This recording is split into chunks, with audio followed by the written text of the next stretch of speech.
It's video you just can't turn away from unless, of course, you own this house.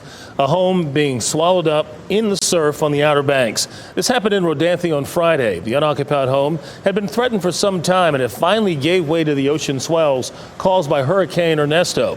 This is now the 7th home to fall victim to the rising surf in the last 4 years, all of them in Rodanthe.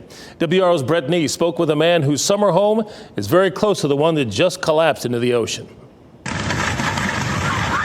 All in one sudden motion. Mother Ocean claims another home along Rodanthe. This time, it's a home only about 100 yards away from Gus Guzzler's. It's scary and it's kind of depressing, too.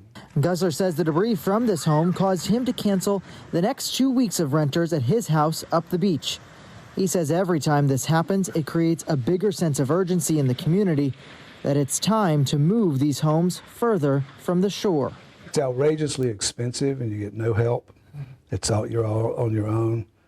I think the couple that have been moved recently ran about $350,000 to move them. Guzzler says it's worth the price to protect their barrier island oasis. He and others are hopeful their stretch of beach will go through a renourishment process, but the Dare County Planning Director says that's unlikely. We've been pursuing funding, but we haven't been able to find it yet. Because of that, Guzzler plans to move his home away from the water about 136 feet.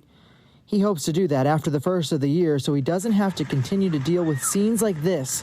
A storm earlier this year washed so much sand up under his home, it buried and totaled his car. I wonder if at some point in time that whole island's going to wash away. I hope not, because the history there is just unbelievable.